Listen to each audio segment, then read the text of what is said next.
Lucy Wahl. I really enjoyed talking to Lucy. She's a professional organizer, and I open up with, how does organizing your surroundings help organize your life? And she's got an interesting background of how she arrived here, but she helps business people, just non-business people, in their homes, in their offices, their garage, their basement, of how to better organize and to, when clutter sets in. She cites statistics of how it raises anxiety and just general kind of slowness. But it's a fascinating conversation, and we got to the point where I asked about home office. Now, I particularly, I work from home, and it's very hard to shut down. It's very hard to separate. It's good and bad working from home. She gave me an idea that was so revolutionary that I'm going to start implementing today about how to make the separation. And I'll tease you with this. It has to do with a candle, but a fascinating discussion with Lucy Wall on where she arrived, how she got to organization. She has great videos. She's got great content on Instagram, on YouTube. I ask about traveling, how to better be efficient there. She talks about just simple. She had a great phrase here it's easier to change your environment than it is to change habits. Thanks for listening. Hi, I'm Joey Pinz. People ask me, how did I lose 130 pounds? The quick answer is always discipline.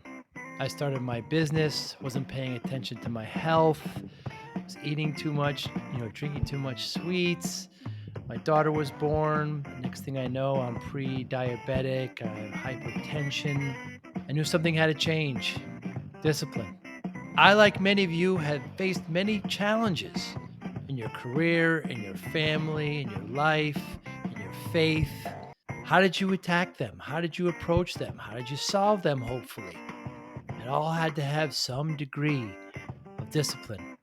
I'm also asked, how did you found and start a tech business that lasted over 25 years? Discipline. I was committed to it, enjoyed technology, didn't enjoy some aspects of it, but knew it was necessary. Discipline. Our podcast mission, how do we use discipline to better ourselves and society? Join me, please, as I talk to interesting people and discuss how they use discipline in their family and their passion and their careers and how it helped them. Our podcast vision, growth through learning from others. Joey Pinz Discipline Conversations. It'll be light and serious. Join us, please. Thank you for consideration. Lucy Mulligan Wall, I am so excited to talk to you. Thanks so much for your time today. So, how does, organizing your surroundings help organize your life? So, our space really has a huge impact on how we approach everything in the world. One of the things that's sort of interesting that some people may not know about is the fact that being surrounded by clutter raises your cortisol levels. Cortisol is the Hmm. stress hormone. So, that's not great, right? If you have elevated cortisol, you can have cardiac problems, you can have mental health problems. Really? It's a whole host of things. And the way it works is without you knowing about it. So, even if you're one of those people that's like, my house is kind of cluttered, but you know what? I don't care. I like it that Hmm. way. You Hmm. may still have elevated cortisol as a result. So it works whether or not that's your stated preference. I just, as you say, clutter. I have very dear friends, good friends, and when I go over their house, it's just piles on piles of stuff. There's like nothing. It's just, I tease and sarcastic. How do you do this? How do you? It's very. It's I. Of course, there's always room for improvement, but just the whole clutter. It's just. It could be maddening. Yeah, it's so much harder to live your life in a cluttered, Mm. disorganized space. It just everything you do, if it's just like I need to go make myself a cup of coffee. Okay, now you have to like clear off the counter and like where is Right. the coffee maker and where is the coffee? Like it just makes every little thing you do so much harder. And this is sort of what I always try to talk to people about is like it's not about having this beautiful home that you can put pictures of online and people will want to Mm. see you like who cares that We're not all influencers. It's okay. It's about what it does for you when nobody is looking. It just makes your life easier. And I work with a lot of families with young children, and that is a really hectic phase of life that comes with Mm. a lot of stuff. And I'm just telling my families it doesn't have to be this hard. If we simplify, if we organize, it just makes everything easier. And in one of your conversations, you talked about that, about going to, children's into the room where they are, and like putting the hamper near where their clothes are, and Yep. these kind of simple, kind of efficient things just to help be more efficient. That's why clothes end up on the floor only because the hamper isn't close by, or so, and just make that more efficient. Yeah, I mean, I really like to shape the organizing system to the habits that people already have because it's so Mm. much easier to change an environment than it is to change our habits.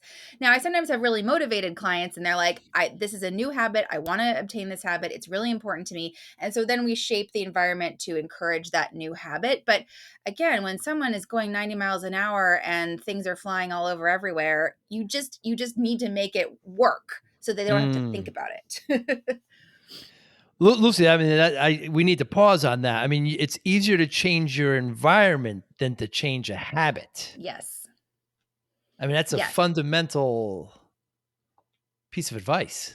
Yeah, habit change is so hard. Habit change is so hard Right. that there's an entire literature category about how to do it. It's Self-help. so hard and it can only be done with like serious effort and Mm, repetition and using mm, all the other things that you have at your disposal like shaping your environment in order to do it. And so when someone is at the end of their rope and they just can't anymore, that's not a time to say, "You know what you need to do? You need to start mm. making your bed every morning." That's not going to be received well. It's not going to make a big impact. Instead, I can say something like exactly as you said. Let's add two more laundry baskets in your primary suite. You need one in your bathroom, you need one in your closet, and you need one next to your bed. Done. Wow. That's so much easier. And then cleaning the bed, making the bed is such a, I have dear friends that, make their bed, and they really, they tuck everything in and they get everything good. I make my bed, I just kind of lay it all out. It doesn't have to, but it's just so much nicer to get into the bed at night when it's ready to be slept in. Yes, yes, that making the bed is one of those things. It's kind of like what I do suggest it to some clients if they're looking for easy ways to feel more organized. I don't suggest it to everyone because again, it can feel very onerous, even that little Mm, little task. But it's about giving a gift to future you. That's what being mm, organized really is. It's like I will do this small thing now so that when I come back later, I will feel this sense of relief. I don't have to deal with this anymore. I mean, humans are so bad at delayed gratification. We're terrible at it. We hate it so much. And hmm, and that's why we resist all of these basic daily chores that are part of being organized because like I don't want to do this right now. Like I don't mm, feel like it. And I think I actually posted this on Threads yesterday. I get this feeling that people think that there's some sort of secret unlock where at some point suddenly there will be no household chores. Suddenly I will not need to pick up after myself. And the fact is that level doesn't exist. It's got to get done. Either you mm, don't do it or you do it or someone else in your household does it or you pay someone to do it. Those are the options. So mm. then it's about let's do a little bit now so that later we don't have to have this big giant pile of stuff. Giving a gift to future you. Yep. What a wonderful sentiment. Yeah, I never quite thought of it that way, because that's what making your bed is. That's what, Yeah. yeah, doing those things are. Yeah, it's a Yeah, really good way of definitely. looking at it. It's something that it's a real mindset shift, especially because a lot of people are just operating in survival mode. And it's like, what's the bare minimum that I can do to just literally live because I'm so depleted, I'm so out of energy, and I have all of these demands on my time. Um, Mm, and just getting a little tiny bit of breathing room to give yourself the space to think, what is future me gonna want from this moment can be a real game changer. mm. On your Instagram, I haven't seen your threads yet. It's so new. Um, but on Instagram, you make it a point of you talk about kitchens, and it's like, getting your kitchen organized, and then getting your kitchen organized for those that cook. Yep. Big difference there. Big difference. There's a pretty kitchen and then there's a kitchen that works. Sometimes they're the It's same, functional. sometimes they're not. Right, right. Yeah, I mean, there's a lot of aspiration that comes into how our homes look.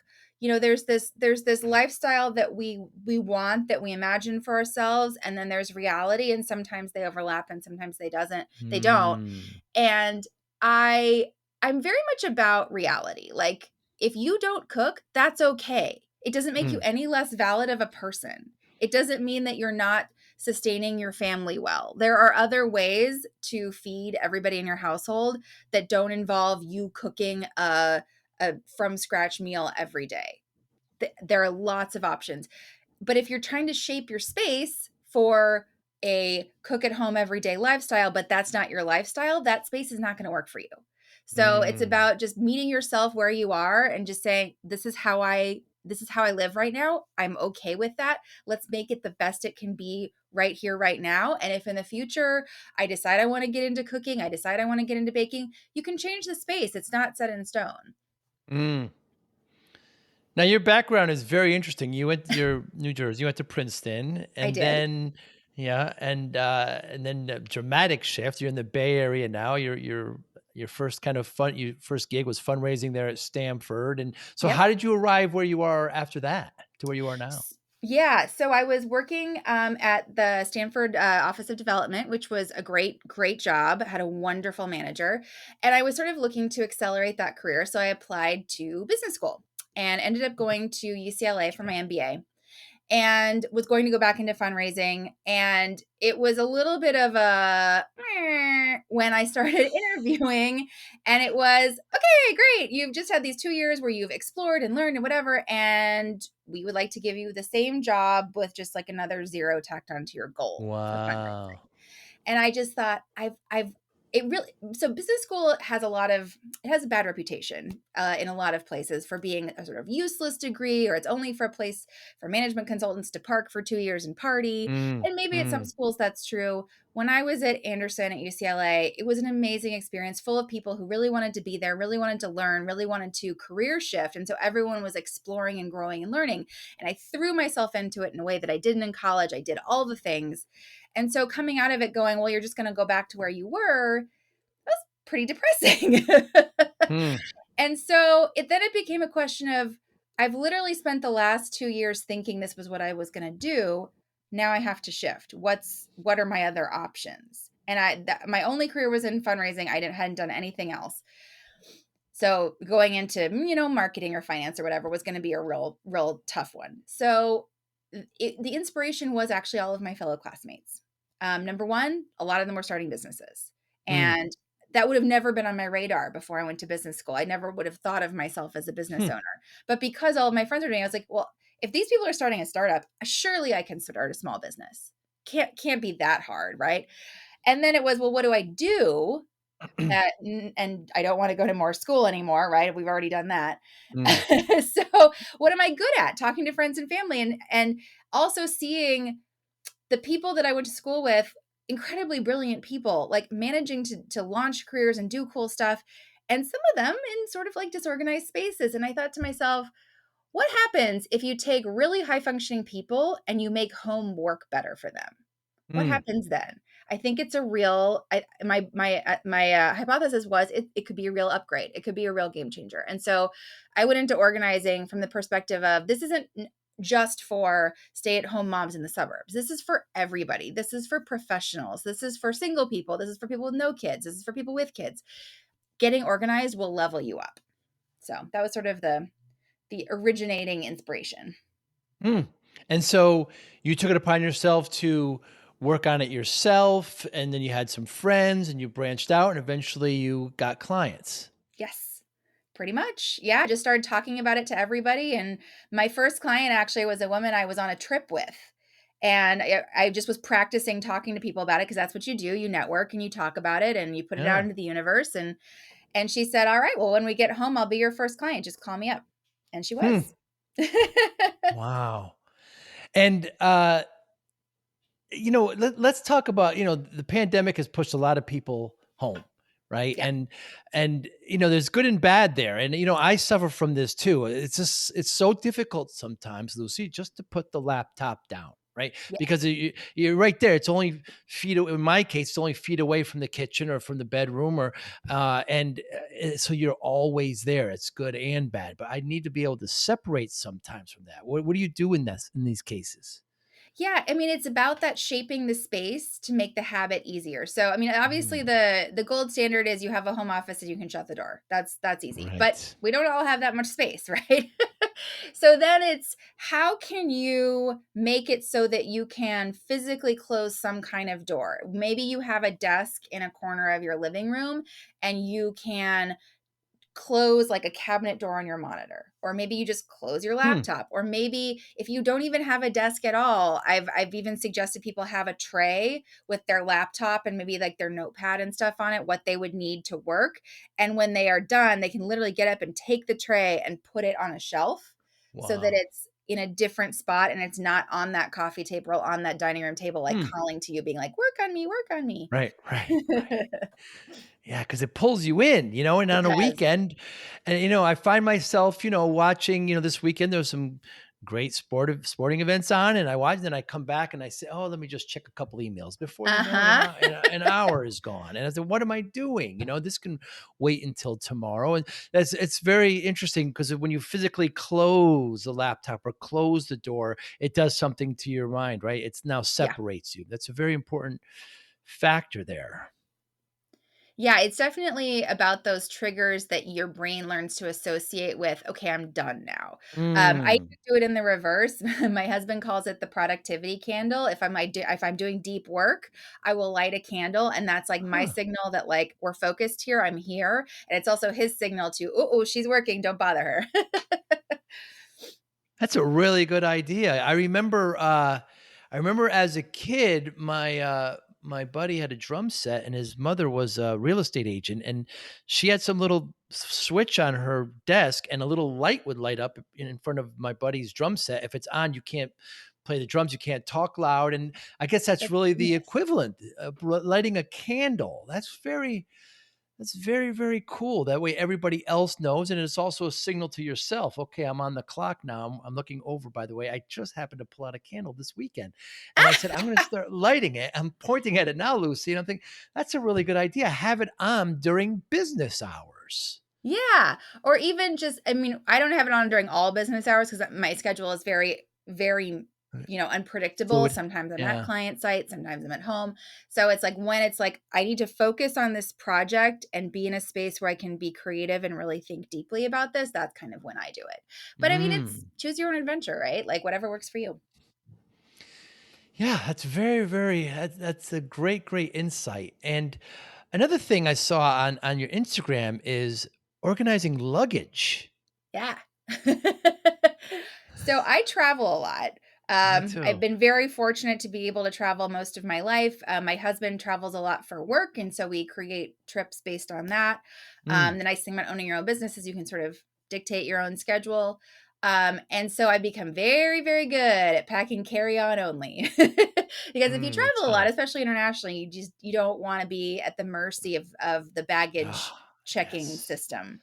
And so it becomes an exercise in what do I really, really need Mm. and what can I do without?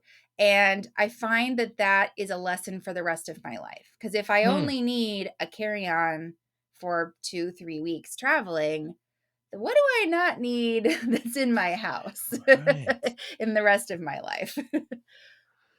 It's so true, Lucy. I'm fortunate. I'm empty nest, so I get to spend the summers up here in the Northeast. I'm in the New Haven area, and in the winter, I get to go down to to Tampa where it's warmer. And I come back, and I think I haven't lived with this stuff in this place for 6 months. Why do I need it? Mhm.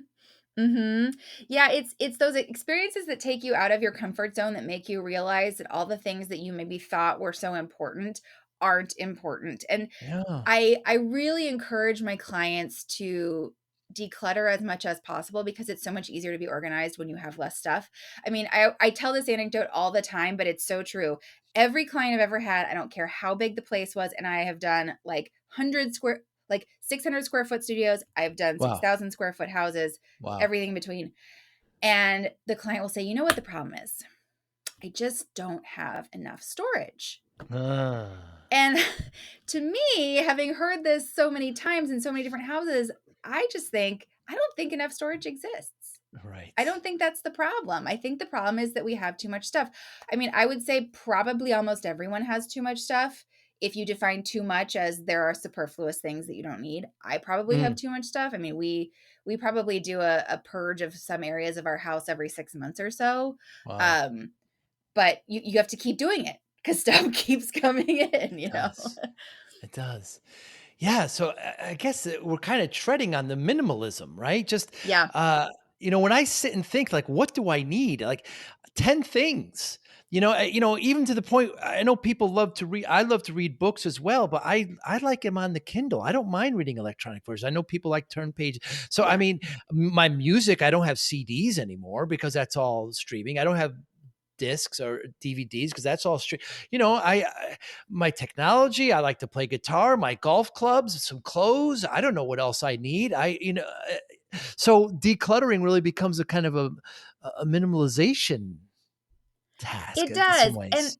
it's I often see, a lot of different types of attachment to things, which, Mm. are not necessarily a bad thing, it just Ah, is, but I sentimental. find that attachment to things can really get in the way. So, Mm. for example, if a client says to me, "What's really important is to be a good parent to my children and teach them, how to be functioning adults, but what you're paying attention to is the endless task of picking up all the toys, then you're not giving your energy to parenting, you're giving your energy to the toys. So if you can minimize the number of toys and realize it's not the toys that show how good of a parent you are, it's the time that you spend, that reframe is helpful. And as we're and I'm not a therapist, so I'm not talking to people about here's how you parent. I'm talking to people about enough toys is so much less than you think it is. Like kids Hmm. don't need this overflowing bounty of toys and they don't feel any more loved if you give them this overflowing bounty. It's more like have the essentials, a special thing here and there, and what really matters is the time that you all spend together as a family. And I find that getting organized helps people sort of realize, oh, maybe I've been paying attention to something that isn't that important after all. And it Hmm. comes in with like sentimental things, even like in your wardrobe or in your kitchen, like you have a memory attached to something and the memory is precious to you, and because of that you're clinging to the thing. And I always say, like, the memory is in you. The value is in you. It's not in the thing. If we need to take a picture of the thing to help trigger that memory, great, cool. Hmm. Hmm. But we don't need to store everything we ever wore on an important moment in our lives because, again, where does that stop? Then you never get rid of anything. And then you're surrounded by belongings and your belongings own you. And that's Hmm. just a really unhealthy and really unhappy place to be living in. Most certainly. I can remember when my daughters were young, relatives would come over and they, buy so many toys. You have to Yes. tell them only one. And a lot, I wouldn't wanna say most, but a lot of the times the girls would be more interested in the big box they came in. They'd play in Yeah. the box versus the actual, so it's a very tough one because now family gets involved and all these they just pile up. I mean, Yeah. perhaps I'm just a little older than you, but when we were younger, we didn't. I don't know. It was different back then. We just didn't have that many toys. It wasn't an issue. It was different in a way, but there's always still this feeling that if we give stuff to people, that shows our love. And there are so Mm, many different ways to show love. And one of my tips that I try to share with people who are really prolific gift givers, because mm, that's sort of how they show love, is to uh, just take a little bit off the top of that. So instead of immediately buying the thing and giving it to somebody, you take a picture of it and text it to them and say, "Oh my God, I saw this thing, I thought of you." And that's all you have to say because you're showing the mm, love that way. And then mm. if that person says, "Oh, that's so cool. I gotta have it." Guess what? That's your opening. Now you can buy it and give it to them. Great. Very And if they smart. say, "Oh, that's so cool. Thank you for thinking of me." Then they don't need it. They Mm, won't. it won't show any more love to give it to them. And now you still have exchanged the same communication and the same acknowledgement of this other person that you care about without having to get some stuff involved. Mm, very, very, yeah, that's excellent advice. That's really, really, I had a birthday recently and, all my friends, my family know I don't want any gifts. I just want experiences. I Mhm. do not send me, I don't need any more items. I don't need any more possessions. If I want something, generally I get it, and, Yeah. let's have a dinner. Let's go for a walk. I know, let's go to an event. The experience, is, I don't know, for my case, much more useful. We were talking about traveling and I kind of went off in a direction. I find, like you, I do a lot of traveling and I don't want to check any bags in. And I'm very sick of hotels. So I find that uh whenever I do an Airbnb or Verbo, whatever, I don't want to plug anybody, but whenever I do one of these rental units, I always make sure that there's a washer and dryer, because if I'm there for a week or so, I don't even need to bring a couple, some undergarments that I could just wash and I can prepare again. And, these are the kind of things that save space in your luggage. Yeah, I feel like sometimes, especially when people are newer to travel, there's this feeling like if I don't bring everything that I could ever possibly need, I will be completely like hung out to dry. Like Mm. this idea that they won't have the right shampoo at the store where I'm going, and they won't have laundry. And something I so my mother-in-law is wonderful, and she has not traveled a lot. And since my husband and I have been married, that's when she has first gotten on a plane, has first gotten a Oh, passport. wow. So she's new to travel, and so I can see it through her eyes. And she's just really afraid of doing it wrong, and of like being in this place where she will be totally adrift and totally foreign. And what I always say to her is, people are living and doing their regular lives all over the world. it, Hmm. Wherever you go, people are just trying to raise families and take care of people and have a little fun along the way. And maybe they have a different brand of shampoo, but they still wash their hair, you know? So even Mm. if you're landing in a very foreign country, if you forgot something, chances are good you will be able to wash your clothes. Chances are good you'll be able to pick up some sunscreen. Mm. There are exceptions, of course, if you're going to Antarctica. Right. but but in general, people are living their lives just like you are, and there will be some way that you can get by. And feeling like you have to be perfectly prepared for every eventuality is paralyzing, and it prevents you from doing things that are fun and exciting and open up your worldview. Mm. And on your Instagram also, you have pictures of, like, filing cabinets with folders in them. Yeah. How do you help there? So my thing with paper is you probably need a lot less than you think. Right. My husband and I have one file drawer for everything that we need, because there's Mm. just so few things you really need a hard copy of Yes. anymore, and there's really Yes. so few things you need in general. I mean, the idea Mm. that we're just going to scan everything and keep it is just as bad, because then you're spending your precious time and energy scanning stuff that you don't need. So Mm. my concept with filing is, we file if you will need to retrieve it again. Not just in Hmm. case, not because it looks important, not because it has a seal on it, but because Mm. you know you will need to retrieve it again. And because of that, it's a very limited amount of stuff. But I do think that a traditional filing system using file folders is the best way to store paper, because if you put it in a binder, it becomes harder to find. Whereas, like a file folder, you just open the drawer, there it is. Mm. Um, it's funny. I had a client early on who was very resistant to filing. All of this person's paperwork was kept in Ziploc bags.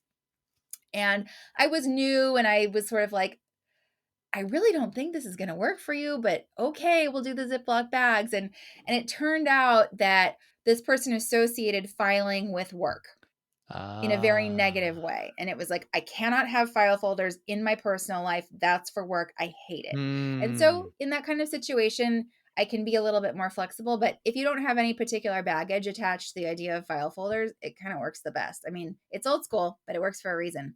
Right. Yeah, it's fascinating what triggers can kind of be unraveled. I was always told to make my bed and I'm not making it anymore, or I was told to clean Yeah. my room and I was punished. I had to go in my room. It's kind of like, as a young athlete, we played soccer, we were punished by running. You're going to have to run laps. And so when you get older, you associate running with punishment. And Yeah. it's not a good thing, not a good thing at all. But so yeah, those kind of triggers, you must unravel a lot there. Yeah, it's really interesting, and I the nice thing about my job is I get to illuminate some of these connections for people that they didn't Mhm. necessarily know were there. I mean, it's certainly not my job to, dive into that or diagnose it or whatever, but it's just like, "Hey, I've noticed that when we're talking about this other thing comes up for you." And just even just saying, "Hey, I've noticed this," can be really helpful for some people Mm, because they didn't know that those things were connected, and now that they're empowered by that knowledge, they get to decide what to do about it. right, they can tackle it. Yeah, yeah. Kind of an epiphany moment. We've all Mhm. had those. Why don't I like this particular ice cream? I don't know. And then you go back and oh, wait a sec, and yeah, something happened there. Yeah, very, very interesting. And then, I mean, how about you have some photos on garages? That's a whole Yes. area to itself, right? Yes, yes. The garage, well, so there's some sort of statistic and it's an alarmingly large percentage, and I want to say it's over 50, but I can't remember. So, let's just hand Sure. wave. A large portion of Americans cannot park their car in their garage. Wow. Which is because we treat our garages as like the dumping ground and the storage space. And it's kind of neither here nor there. It's one of those things where it's enough out of your everyday space that if it's not bothering you, all right, it's not bothering you. But if it is bothering you and you have to walk through it every day, or like you need to get to stuff that's in there, or you'd really like to park your car in your garage. For example, I live in San Francisco.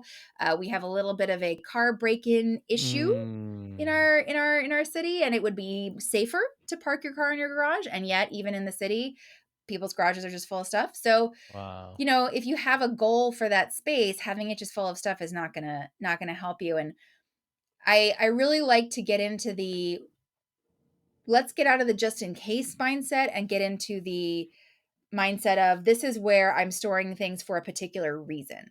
And Mm. especially in garages, I come to a lot of recreational equipment that has not been used for quite some time. So, Ah, for example, here in San Francisco, a lot of people ski. I'm a big skier. So, if I come across a pair of skis, I can tell you what era they're from. And right. so, if someone is saying, "Oh, I love to ski," and I'm like, "Sir, these skis are 10 years old. I don't know if you love to ski as much as you say you do." I have that context of saying, Interesting. "Well, is skiing something you used to do, or is it something you do now?" And with no value judgment attached. Like, Of course. maybe there was a time when you loved to ski and now it just does not fit into your lifestyle. There may be a little bit of a grieving process associated with that of like coming to terms with the fact that like, look, I don't ski anymore.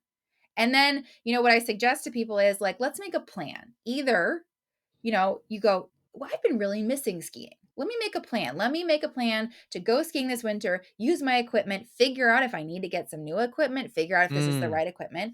Or we say, you know what? I'm okay with it. I'm okay with not being a skier anymore. And we let that equipment go because the neither here nor there is what leads to this pile up of stuff. right. I mean, do you find yourself going through their possessions saying, "Do you need this or do you want Mhm. this?" I mean, it's a lot of not I never ask do you want because people always want. I see. It's a question of do you need, do you use, do you love? Huh. And parsing the difference between, yeah, I like, for example, like a t-shirt. Oh yeah, I wear that all the time. Well, how do you feel when you wear it? Do you feel like yourself and ready to attack the day? Or do you feel like, yeah, I'm wearing that old t-shirt again? Because something can be very useful and in good condition, and it still may not make you feel awesome, in which case, life is too short. Maybe that t-shirt is going to be awesome for someone Mm, else. mm. Yeah, clothes is a whole area. I mean, I'm a golfer and I only use about 10 to 15% of all of the what seems to be 1,000 golf shirts in there. Uh-huh. And and I don't I need to go through and just donate them, cycle them away. Yeah. Yeah, absolutely. It's one of those things that feels like a big task, but once you clue into what really makes you feel good about clothes, then it's super easy. It's like, yep, like Mm, that color, hate that color. Oh, that was a fun one. Oh, I hated that tournament. Let's get rid of that golf shirt. mm, People are very worried about it, and the first couple decisions going through a wardrobe can be very challenging, but people get into a rhythm. I see it hmm. every time. Suddenly, they're, like, locating, like, their gut feeling of what really matters to them, and it's like, "Beep, beep, beep, beep, beep," easy. Wow. And I guess basements would be similar. We have basements here in the Mhm. Northeast to the garage, right? It just ends up Yeah. being a bunch of clutter. Yeah, and, there's nothing wrong with having a basement and with storing stuff in your basement. That's great, and basements are really good for, like, out of season stuff, for tools, for, summertime backyard stuff during the winter. Like, it can be very useful. It's just it ceases being useful when you can no longer move around and you can no longer get to those things, like, when spring comes to get out the summer stuff, and you're like, "Wait, where is Mm, this? Like, I can't find the cushion to the chair." mm. Wow. Is the Container Store one of your favorite stores? I mean, I have a business relationship with the Container I Store. It is say. work for me. I say. It's not fun per se. It's not fun, but it's not Mm, like, "Let me relax by going to the Container Store." It's, "I have a job to do. Let's get this done." But I don't really love when my clients have gone to the Container Store unsupervised, because ah. what they'll end up with is the wrong thing for the purpose, the wrong size of thing, and not enough Mm, of the thing. Those are sort of the mm, mistakes that most people make. Because what I find, and I learned this the hard way actually in my early years of organizing and trying to make purchases for clients. The individual bin may only be $5, but when you need 20 of them, that's mm. suddenly kind of a lot of money. That's 100 Yeah. bucks. And when and it's about expectations. If your expectation is this is a cheap container and then I'm sending you a bill for $200 to organize your shelving unit, that can feel very shocking. And when you're in the Mm, Container Store by yourself, I'm just going to get a couple of these because you're like, I just don't want to spend very much. But in reality, in order to actually complete the system, you're going to need to spend more because you're going to need more items. mm. Yeah, because you see those bins everywhere at the big box stores where, and Mhm. think, oh, there's a set of three for what, $20, $15. I could definitely Mhm. put that to use. And, Mhm. they ended up sitting around, or they're, like you say, they're either too small or too big. And Mhm. you should probably have a plan first and then buy according to that. Exactly. Often when I do my consultations for my clients, one of the first things they ask is, "What should I buy?" And I say, "Nothing. Mm, Do not buy a single thing. I have no idea what you need yet." I mean, I can measure your shelving and I can measure your drawers and I can measure your space so that once we get to a point where I know what kind of storage you need, I'll be able to buy it for you. But I don't even know what we're storing yet. And mm. honestly, either do you. That's why you called me. Yeah, very much so. So, like yourself, I started my business shortly after college. I'm in the tech industry, and Lucy, I wasn't paying attention to myself, and I found myself to be 340 pounds. I was not eating well, and yeah, it was terrible. So the doctor, my daughter was just born, and the doctor said, if you don't lose the weight, like I said, I was 340 pounds. If you don't lose the weight, you're not going to see her graduate. By the way, she graduated from Cal State last year, Northridge, just south Amazing. of you. Yes, Congratulations. yes, yes. And so I spent the next year and a half, I lost about 130 pounds. And people ask me, like, there's some quick fix, how did I do it? And I just say discipline. Just got focused, got discipline. I wonder how discipline plays a role in your life, Lucy. Yeah, discipline for me, I was actually thinking about this before our conversation, like how I relate discipline to my own life and to the work that I do. And to me, the discipline comes in deciding to make the change and setting yourself up. So the discipline comes at the beginning, but you want to use the energy of the discipline and the motivation to create a system and habits that become more automatic. Because Hmm. using discipline by brute force every day will deplete your energy, right? We only have a certain amount of decision making energy that we get in a day. And whether you spend it on deciding to pick up your clothes or you spend it on, creating the next idea for your business, your brain doesn't know the difference. And Right. so the more you make the things that are good for you automatic, the more energy you have to spend on the rest of your life. And so when I'm, thinking about the change that needs to happen for a client, it's like, okay, you're going to have to change the habit. Here's what we want to do. It's going to be hard at first. That's when you need the discipline. But because we create this organizing system that supports it, it's going to become more automatic over time. And then you'll have to use less discipline and it will just be muscle memory. Very interesting how you equate that. Growing up, was discipline a factor in your household? So it definitely habit was. So I learned how to be organized from my dad. He's a very organized guy. He was very strict about like, we make our beds, we clean our rooms. If you have played with Wow. a toy, you must put it away before you bring out another toy. I mean, Mm.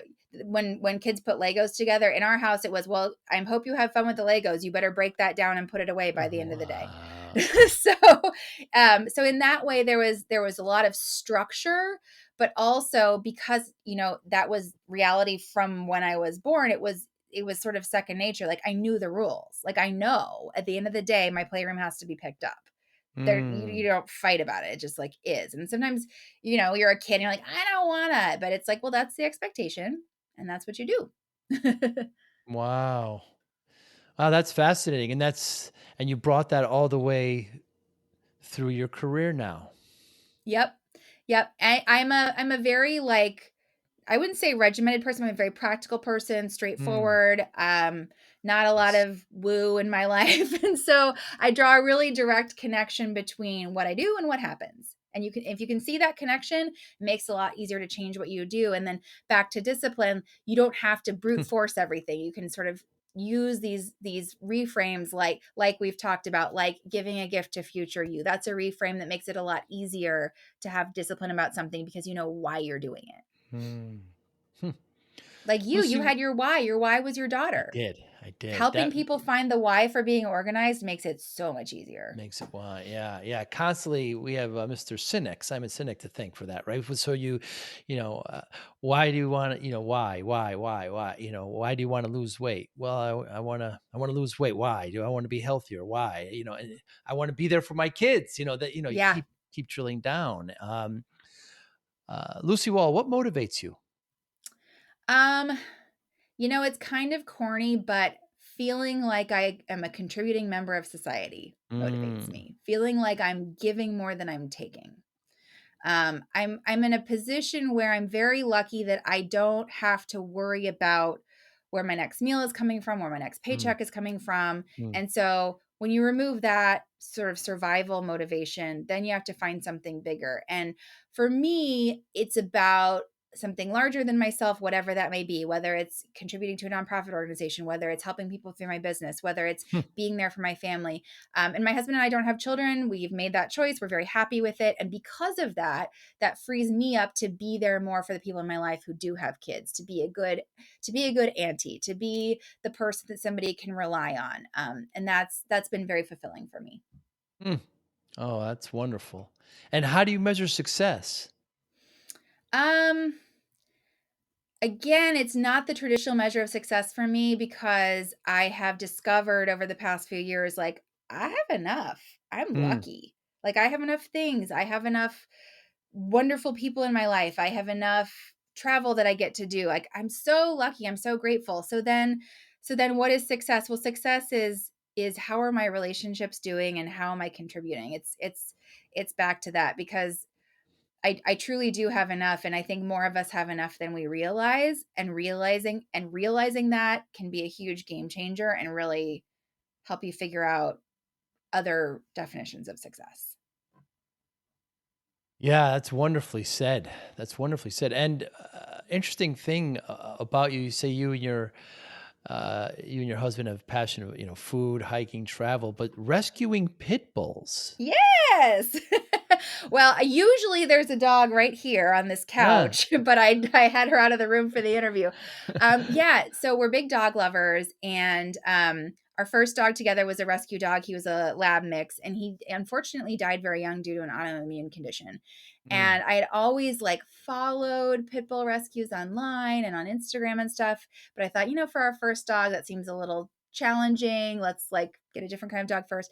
And then our first dog unfortunately passed away. And I thought, well, no time like the present. And so we went to our Wow. local animal shelter and met this pit bull who had this like mangy skin, and she was so skinny, but she sat on my lap. And I went, all right, well, I guess that's my dog. And Wow. the more that we worked with her, and we're like mediocre dog owners. Like, I'm not some magical dog trainer person. Like, Mm. we're just okay. Um, but these dogs are so loving and they're so attached to people. Like, I have never had an experience with a dog like I have with a pit bull where they snuggle with you. Like, my dog wants to be my weighted blanket 24/7. Wow. And they're, like any dog, they can have rough experiences, things can change them, but ultimately they want to please, they want to bond with a person, and they want to be with their people. And it's been pretty fun, and also they're just really cute. So yeah. I love them. What can I say? I don't Yeah. know. Yeah, it's wonderful. And people with pets, is it an added level of organization? It can be, although I find that people can be a little bit better about their pets than they are about themselves sometimes. We pour our Ah, energy, and it's like people are better about, keeping their kids organized and on track and whatever than they are about themselves, because it's right. like I want to give into something and put myself last. And sometimes that's part of my work with parents is, you deserve this as well, not just your kids. Hmm. Very well said. I was so excited when you accepted this, Lucy. It's a fascinating area that deserves more attention that it gets. I believe, because when you seek out a professional like yourself that can help you with this, it just makes life and makes things just kind of run just a little more smooth. I believe. Thank you so much for your time. How can we get in touch with you? So the best place to go is my website, lmwedits.com. Everything is there. You can follow me on Instagram and now Threads, which is kind of fun. And on Yes. Threads, you're going to see a little more like unfiltered what I'm thinking on a daily basis, which is kind of hilarious. I'm just like testing it out. I have some videos on YouTube as well. So if you want to see a tour of my closet, it's up there. I Yeah. answer some questions that I get a lot. So lots of ways to interact, and my website is a great place to start.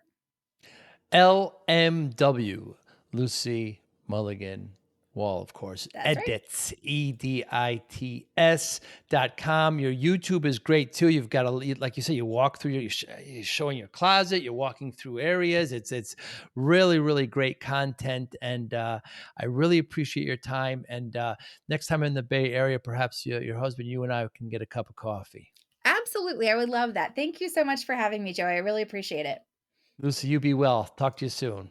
Thanks. Thank you for listening and/or viewing Joey Pin's Discipline Conversations. Please share this episode with one or two of your friends who you think may benefit from the episode. Our website, www.joeypins.com. There you'll find lots of resources and you could join our mailing list. Please follow us on all our social media, Instagram, Twitter, and Facebook. Podcast information, the video version of our podcast is on YouTube. Please subscribe. Audio is on all major podcasting platforms. Please follow them. And if you like it, please consider giving 5-star rating. Would really appreciate that. Would you like to financially support the podcast? You can go to our Patreon site. Consider $5, $10, or $20 a month. There's all kind of plans that we have there. There's like a one-time payment. What is this podcast episode worth to you? $25, $50, $100, $500, $1,000, $5,000. You be the judge. You can go to our PayPal account to do that as well. Thank you again for listening or watching Joey Pin's Discipline Conversations.